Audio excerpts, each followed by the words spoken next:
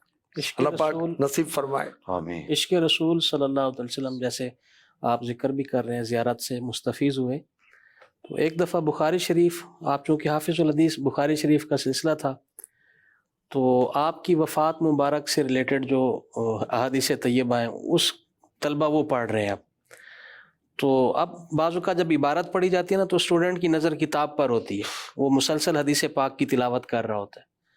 تو طالب علموں کی توجہ نہ کہ جب عبارت مکمل کر کے دیکھا تو حافظ الحدیث اشک بار ہے. ذکر مبارک جب وفات مبارک کا ذکر ہوا تو آنکھوں سے آنسو رواں ہیں.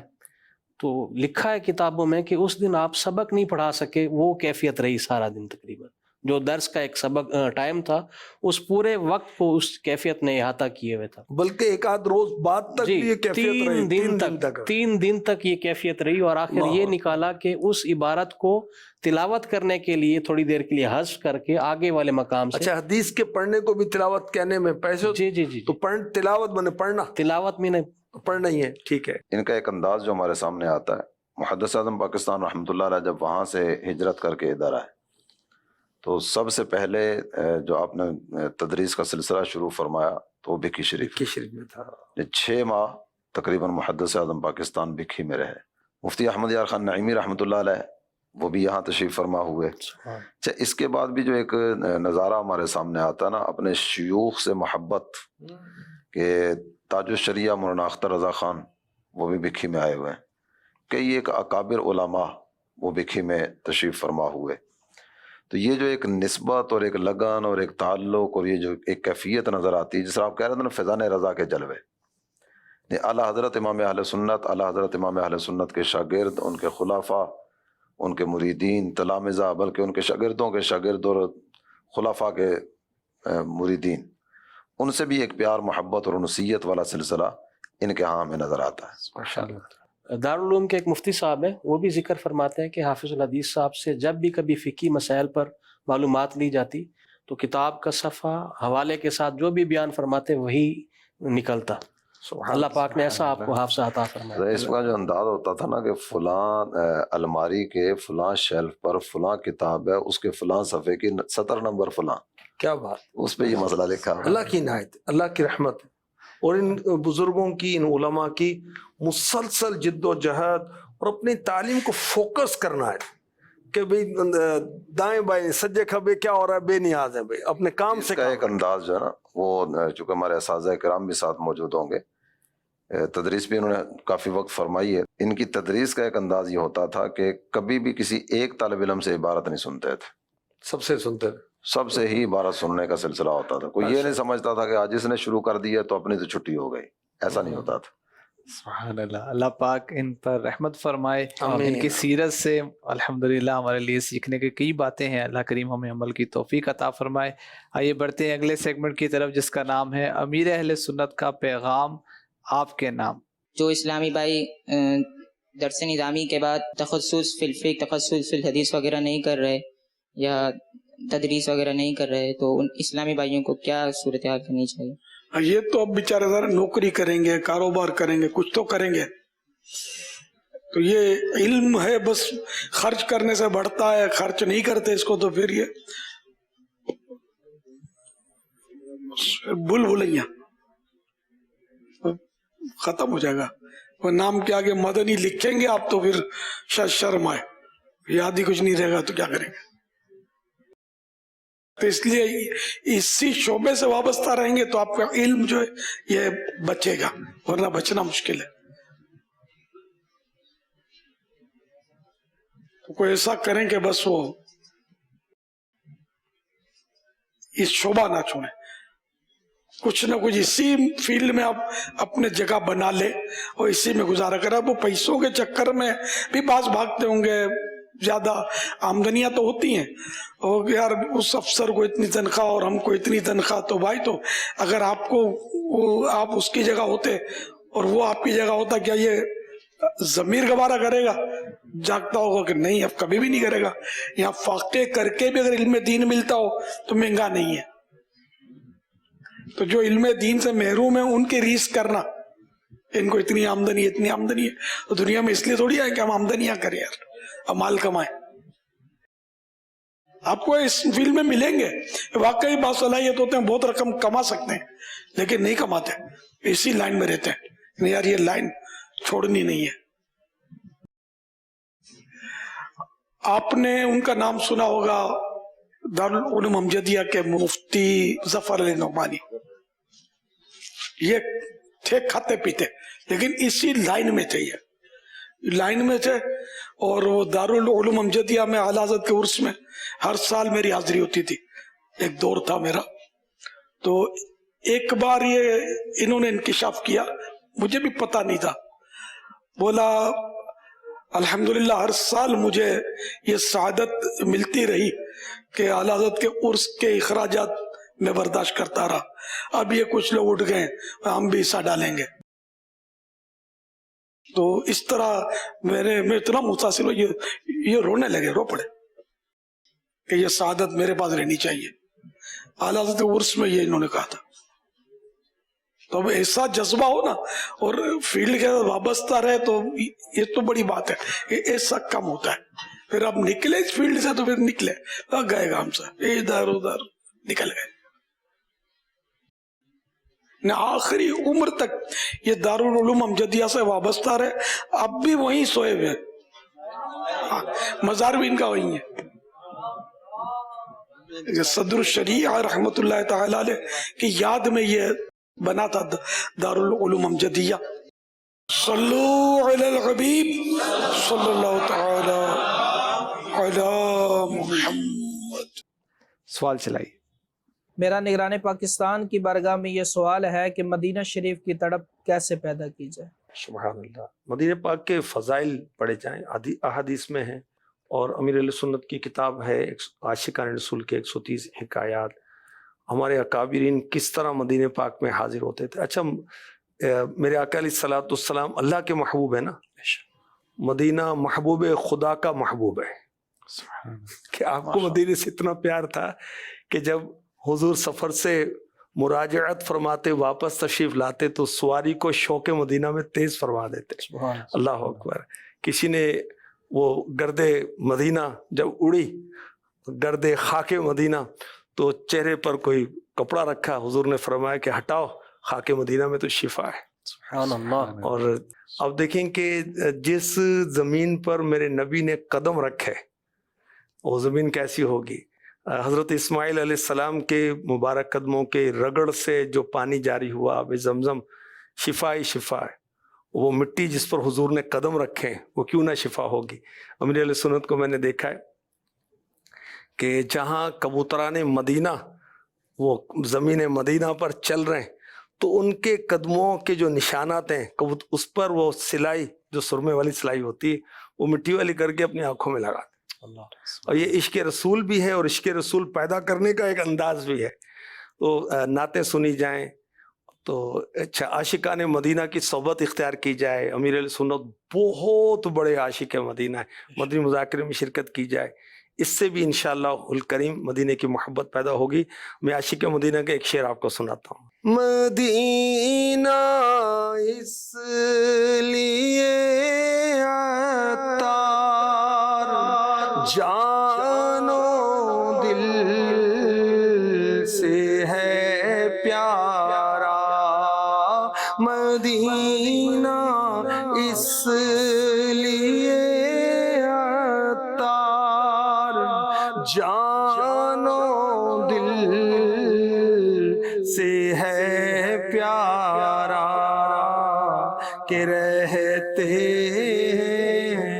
میرے آقا میرے سرور مدینے میں۔ دنیا کا ایسا کوئی شہر ہے کہ جس کی شان میں کلام لکھے گئے ہوں؟ اور کسی عاشق رسول نے کہا نبیوں میں جیسے افضل و اعلیٰ ہے مصطفیٰ، نبیوں میں جیسے افضل و اعلیٰ ہے مصطفیٰ، شہروں میں بادشاہ ہے مدینہ حضور کا۔ اللہ پاک ہمیں عشق رسول کی، عشق مدینہ کی دولت نصیب فرمائے۔ عشق مدینہ عشق رسول ہے نا، سبحان اللہ، انہی کی نسبت سے ہی محبت ہے الحمدللہ۔ آئیے بڑھتے ہیں اگلے سیگمنٹ کی طرف جس کا نام ہے نمایاں جامعۃ المدینہ۔ پاکستان کا دارالحکومت اسلام آباد دنیا کے خوبصورت شہروں میں یہ بھی اپنا مقام رکھتا ہے۔ اس شہر کی خوبصورتی کی وجہ یہ بھی ہے کہ یہ شہر پہاڑوں کے درمیان واقع ہے۔ اگر درس و تدریس کی بات کی جائے تو اس شہر میں جہاں دیگر تعلیمی ادارے قائم ہیں، وہیں عاشقان رسول کی دینی تحریک دعوت اسلامی کا جامعۃ المدینہ بھی اپنی مثال آپ ہے، جہاں پر طلبہ کو عالم بنانے کے ساتھ ساتھ دنیاوی تعلیم بھی دی جاتی ہے۔ یہ جامعۃ المدینہ اسلام آباد کے علاقے G11 شبیر شریف روڈ نزد اٹک پیٹرول پمپ پر واقع ہے۔ اس کا کل رقبہ 13.5 کنال ہے۔ جامعۃ المدینہ میں کل تعلیمی درجات 18 ہے، جن میں زیر تعلیم طلبہ کی تعداد 386 ہے۔ اکثر طلبہ رہائشی ہیں جن کی تعداد تقریباً 305 ہے، اور بقیہ غیر رہائشی۔ رہائشی طلبہ کے لیے کھانے پینے کا معقول انتظام ہے، اور اس کے ساتھ ساتھ دیگر ضروریات زندگی بھی طلبہ کے لیے میسر ہے۔ اب تک اس جامعۃ المدینہ سے فارغ التحصیل ہونے والے طلبہ کی تعداد تقریباً 500 ہے، جو کہ دعوت اسلامی کے ہی کسی نہ کسی شعبے میں اپنی خدمات سر انجام دے رہے ہیں۔ اس جامعۃ المدینہ میں پڑھانے والے قابل اساتذہ کرام اپنی پوری محنت اور لگن کے ساتھ طلبہ کو پڑھا رہے ہیں۔ اللہ پاک تمام اساتذہ کرام اور طلبہ کو ترقی عطا فرمائے، آمین۔ آج کا سوال بھی نوٹ کر لیجئے۔ حافظ الحدیث رحمۃ اللہ علیہ دورہ حدیث شریف کے لیے کہاں پڑھنے کے لیے گئے تھے؟ اس کا جواب دینا ہے، اور اسکرین پر آپ کو نمبر نظر آ رہے ہیں، اس پر آپ نے رپلائی کرنا ہے۔ قرآن دازی کے ذریعے جن کا نام نکلے گا انہیں انشاءاللہ الکریم 1 سال کے لیے ماہنامہ فیضان مدینہ کی بکنگ پیش کی جائے گی۔ اللہ کریم کی بارگاہ میں دعا ہے کہ ہمیں فیضان علم سے، فیضان علماء سے مالا مال فرمائے، آمین بجاہ خاتم النبیین صلی اللہ علیہ وآلہ وسلم۔ یہ راستہ دکھاتا